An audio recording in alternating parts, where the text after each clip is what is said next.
Namaste, this is Rishikeshwritings, and today we are in Ramjula Ghat with the Ksenia Rasapriya Bodhi, and she's from Russia and living in Rishikesh since 7 years. Namaste, Ksenia. Namaste. To our show. So Ksenia, please share about your life in Russia, and then you moved in India. Before that, what were you doing on journey to India? I was born and raised in Russia, in Moscow. I'm from the big city, and I was living a normal life of a big citizen girl. I was having my education in marketing, and I was having a career in media. I was traveling the world. I used to live for a while in London, in Italy, and but I was practicing yoga. Now it's since last 12 years, and while practicing yoga I was searching for something more. Also I was doing surfing. Yeah. And so you love the surfing? Yeah, I love surfing. So which part of the world you try this surfing? In Portugal, in Morocco, in Bali, where I was thinking I can live. Actually my friend, she invited me, she said, why are you doing your work, quit your job, come and yoga, come in Bali, I will be yoga surf instructor and you will be yoga instructor. So then I decided to do education in yoga, and I went to Moscow University of Yoga and I studied there, and then I went to Bali to check how I feel, do I like Bali or not. Yeah, I liked it, and after that I decided to go to India also to see, because I never been in India, and I thought if I study yoga, if I practice yoga, and India is a place, the birthplace of yoga, so I should visit it. And how about your family? Like how many brothers and sisters you are in family, and how the family look, the life you spending in India from Moscow? I have a brother and sister, they both married, they have children, and we are quite independent people, so we don't try to put obligation one on each other, so I'm free to do what I want, and they like my choice. They accepted my husband, I'm newly married, so yeah. And what was the company you was working on? It was a media company, very big international company. So would you like to mention the name of that company which you work for, and then come to yoga? I worked for so many companies. So some of the companies which you know? I don't remember now the name. And so how the yoga comes in Russia in your life? I just said to you the story that I was practicing yoga, and then I was planning to move to Bali, and then I got my education in yoga as a yoga teacher. Then I tried Bali, and after that I tried India. So what was your first school in India? You come to... I never studied in India in any school. I was teaching in school. Yeah, you are teaching school. You was teaching in the what was the first school you teaching in India? Rishikul Yogashala. So how did you find that Rishikul Yogashala? Any friend recommendation or? I was not planning to teach. The very first day when I came in India, in Rishikesh, and it was a very beautiful story how I came in India. I was looking for one teacher, and it's in Jong village, and I never been in Rishikesh before. So I was asking people, where is the teacher, where is this teacher? And I confused the building, and apparently it was the building of that school. So when I knocked at the door, the manager came downstairs, and we became friends immediately. So we started talking a lot, and since that time actually I met most of my current friends. And Rishikul didn't invite me for work at that time. They invited after a few months since I left. So I came just first time as a tourist for 2 weeks, and then I left, and then we will keep talking, and they knew that I'm in media and marketing. So that manager, so he said that particular the point the school attracts in you, and then they say, okay, you can work with us. Yeah, so the first is said, please come and help us in advertisement and marketing and also such things. So I moved in Rishi, I quit my job and I moved here and I started working for them. And then after 1.5 months, there was a situation when they said that, can you replace one teacher? And I said, yes, why not? And it was a big success, and students they liked classes so much, so they asked extra classes. So since that, they were giving me more and more classes, and I started a permanent teacher in school, like which prepares teachers, yeah? Which make the teachers. Yeah, which makes the teachers. So what was your subject actually you was teaching on the Rishikesh Yogashala? I started from teaching methodology, then I was doing also anatomy and physiology, and it's one of my greatest, strongest part, and adjustment and alignment as well. Now I have my own school, and so would you like to share about how this school evolved? How it happened? How it happened. We didn't plan. I worked for Rishikesh. I brought groups also. It was fine, and that at some point there was people they start moving different ways. That it's normal in life, and I wanted something which has my idea, my vision, how to teach, how to provide traditional knowledge, and I wanted the best teachers. So yeah, it just happened naturally because I started giving drop-in classes with Prashant, and it was in Lakshman Jewel. We were just giving drop-in classes, and students started coming to us and ask, just normal people, do you have a course, do you have a course? We decided to try one course and another one, and so this will become it was very naturally, it's graduated, yeah, because for drop-in classes you need the school name, right? So we created the name. Then first people came, can you give a course? Then we gave a course. Then another group came, can you give a course? So, and it's so naturally, we didn't even notice how it happened. So yeah. And how do you see the difference of India and Russia culture? Like how you adopt the India? Because in Russia it's a very hard background, and then you come in India as a soft background. Hard and soft, I wouldn't say that. Russian culture and Indian culture are very close to each other. That's why you can find so many Russians in India, because we like people which are open with the heart, and we are like this, and Indian people are like this, and even our language, it has so many Sanskrit words, so we have same background. We have culture of healing through plants, like Ayurveda basically in India. We have the same in Russia, so we have so many in common. Before we used to believe in many gods, like god of the river, god of the sun, god of everything, which you still believe in India. So we have so many in common, and yeah, I think most of the Russians, they are spiritual seekers, even if they don't know maybe, but they are. But how they are a spiritual seeker? Like when they first starting over the spiritual journey, even if I talk about you also are a spiritual seeker come to India? Yeah, because for example me, from childhood I was asking myself, okay, what is the destiny? Where is the God? If he is really on the cloud, like, or which cloud? Like how it's all operating? What is the nature of all this thing, and what is the purpose of all this? So, and in Upanishads, in Vedanta, you can find all these questions, or all the answers on these questions in Sankhya Yoga. Yes, so that's why, and on all this knowledge of Sankhya, of all 6 darshan of Upanishads is here. So people come here from all over the world for this. And what is your favorite Upanishad? Favorite Upanishad?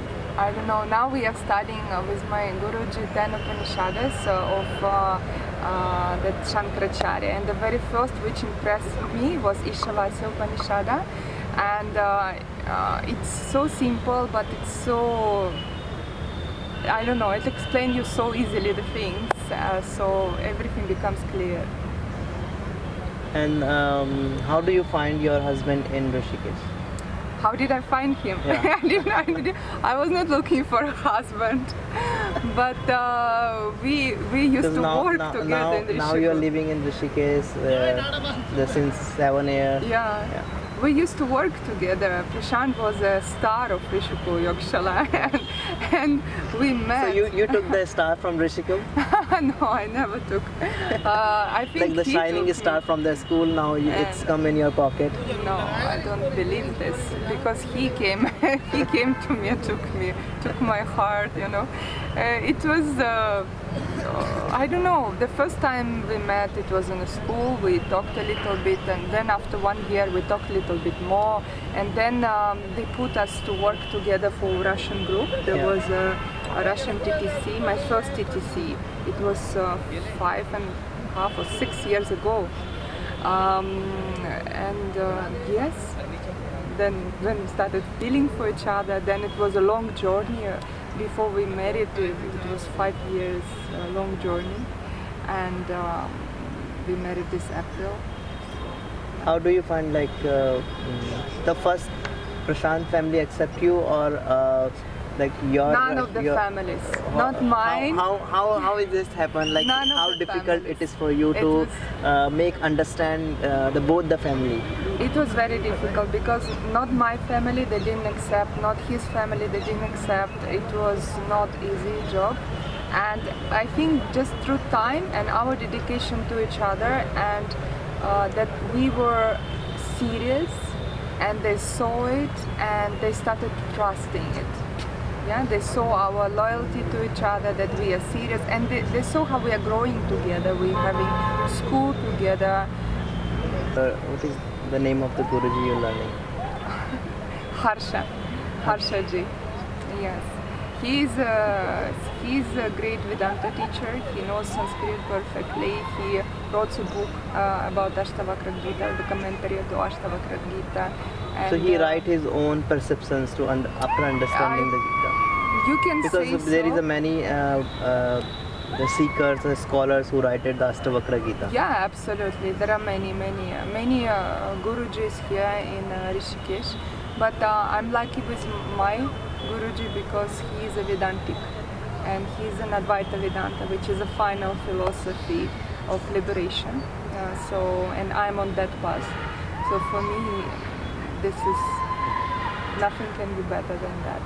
So here you can find the depths. There it's like an intro. Yeah, you are entering the path of yoga. But in India, you need to study more and be here, so you can find the depths to it and continue your spiritual journey on another level. And when the first time the Russian student come into the courses, how they find it? It's the school which they come up that will give them a complete the education or a glimpse. Like how do you convince your student, or we can say a client, through your website that they should ready to take your course? Why people should come for the course? Yeah. Because it's education. Education is the main thing. It's a door. It's an open door to the new world, the world of spirituality. Yes. So what difference your school is giving rest of because we have 300 yoga school registered yoga alliance school in Rishikesh. Yeah, this is so crazy.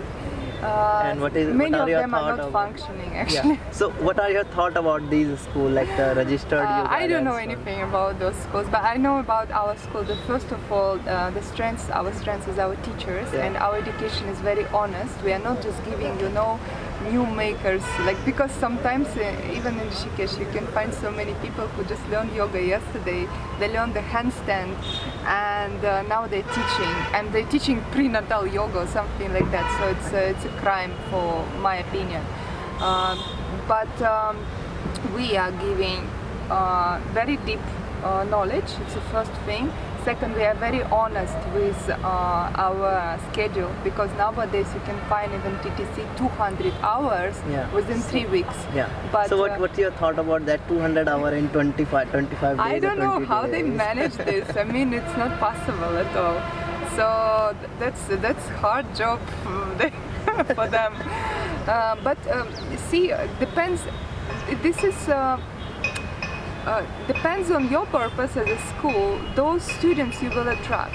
If the student wants just to buy a certificate from you and to have fun little bit in Rishikesh, to see the Ganga, to enjoy that kind of spirituality, then why not? It's their clients. But we are aiming the real seekers who really want the depths, who wants out of all to find the diamond, you know, and to work on themselves seriously. This I love.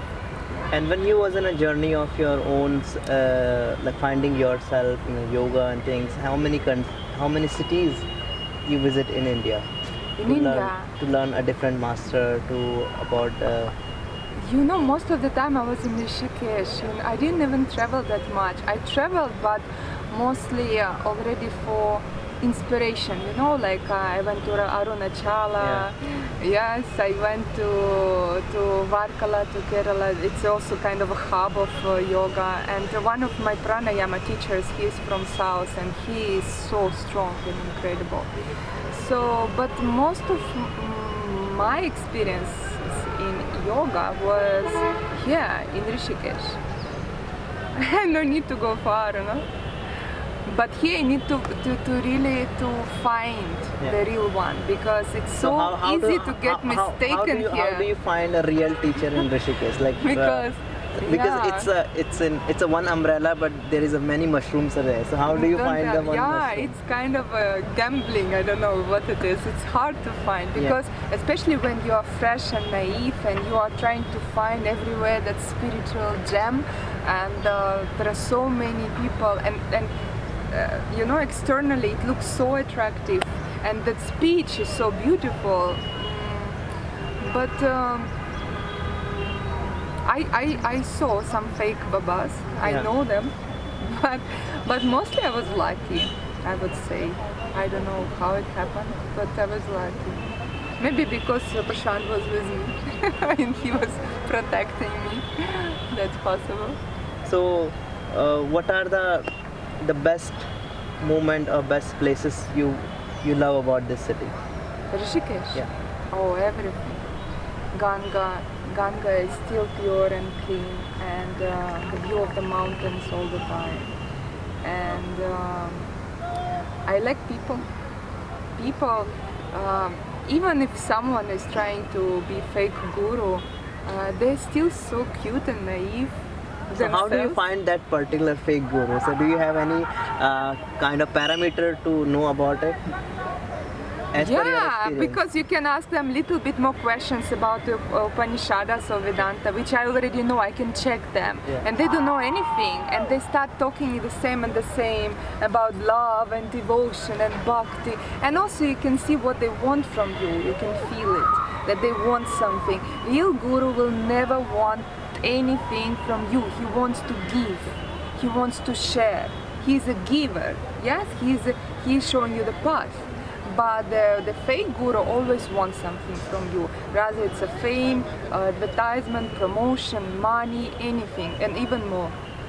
So yeah. And what is your thought about the Yoga Alliance? Yoga Alliance. It's a good organization in the way how they systematize everything.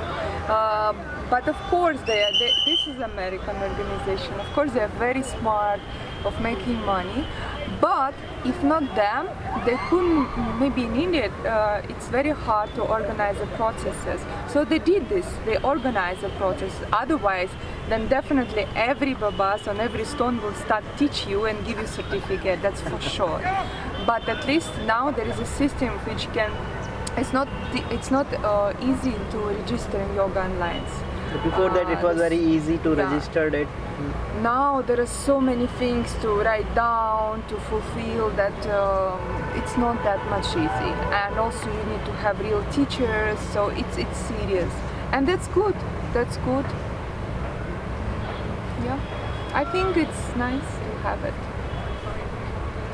And if I talk about the dark side of Rishikesh, what do you like to say? I don't want to say about that. I prefer not to watch it. Every place, there's someone once told me very amazing words. Everything has duality, right? The dark and every person also. And the more purer the place, the darker it's another side. So Rishikesh is very, very pure in one side. So it should have absolutely opposite with the same strength side.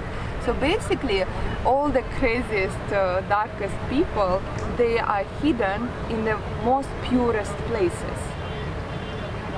Understand? So in Rishikesh we can find many. What were your future plan about your yogic life and your schools in Rishikesh? Or do you have a plan to make another second branch in some other part of the India? No, it's not. The question doesn't stand like this because now everyone goes online and the COVID situation changed so many things. So now we are trying to maintain education online, and this is the main task, to provide the same quality education online, which is not easy at all. So now our focus on that now. So we are trying to do that. So basically, when you are giving education, which are the countries you choose to give particular people? So I'm focusing on Russia, but of course we have English part of Yoga Vidya School, which is under Prashant, and he works mostly with European people and American.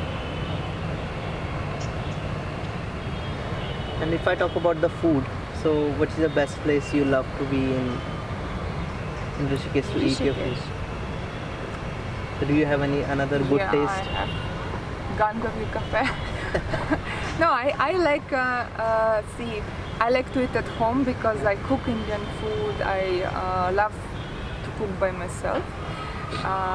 But if I go out, there are few places, like today you mentioned Madras Cafe. It can be sometimes when you want dosha, something South Indian, or in Vasundhara Palace sometimes if you want North Indian.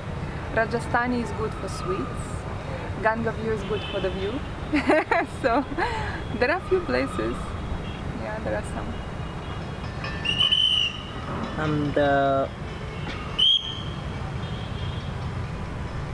how about your Russian community restaurant in the Amrit Ganga Lounge? Have you ever visited this? Because this is a one She's epic, my friend. Natalia is my friend. Yeah, this is a one epic center in Rishikesh. Yeah. So did you visit this particular restaurant also? Yeah, they are my friends. When I come to meet Natasha, I'm sitting there as well. And how do you see the India after COVID? We are all waiting for this moment to see India after COVID. So, according to the latest news, on 15th of November, all the flights will be open, and we're expecting tourists from all over the world. I would love to see, but of course it will never be the same as before. And I think now life became double. One is online, it will be still continue going on, and one is offline, and yeah, people are thirsty to travel. So I hope people will come. Let's see. I don't know the future. Sure.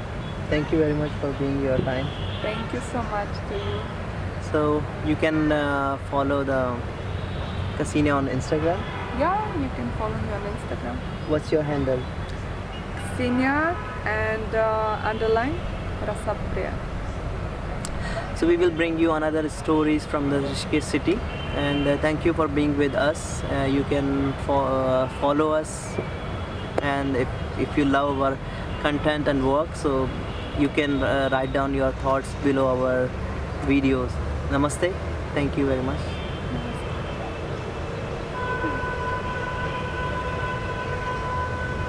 Namaste.